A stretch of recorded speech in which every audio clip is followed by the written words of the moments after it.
بسم الله الرحمن الرحيم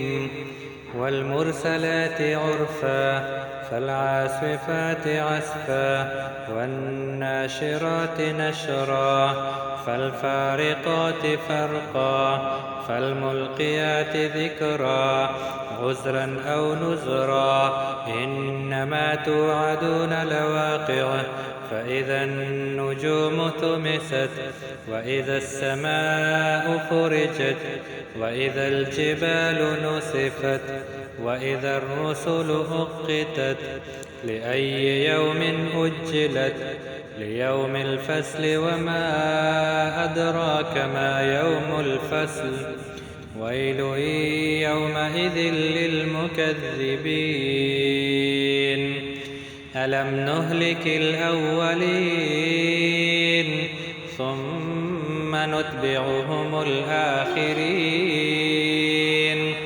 كذلك نفعل بالمجرمين ويل يومئذ للمكذبين ألم نخلقكم من ماء مهين فجعلناه في قرار مكين إلى قدر معلوم فقدرنا فنعم القادرون ويل يومئذ للمكذبين ألم نجعل الأرض كفاتا أحياء وأمواتا وجعلنا فيها رواسي شامخات وأسقيناكم ماء فراتا ويل يومئذ للمكذبين انطلقوا إلى ما كنتم به تكذبون انطلقوا إلى ظل ذي ثلاث شعب لا صليل ولا يغني من اللهب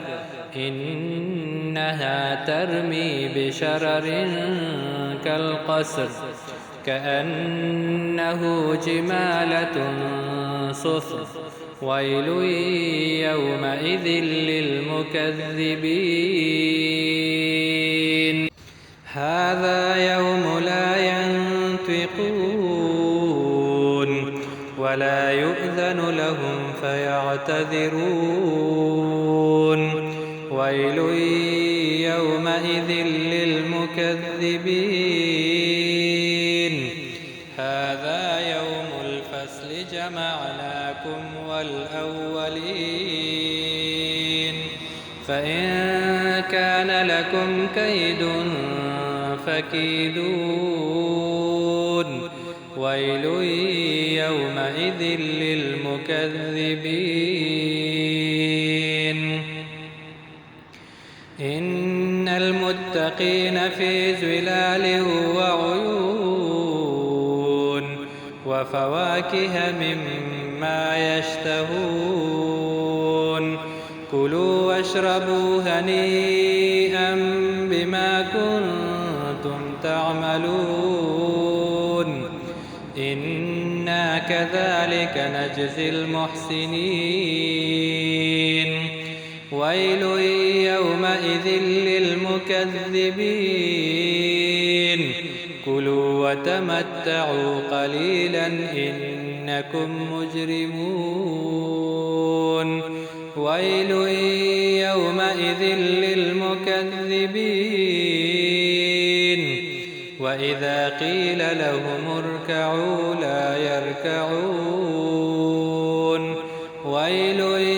يومئذ للمكذبين فبأي حديث بعده يؤمنون صدق الله العظيم.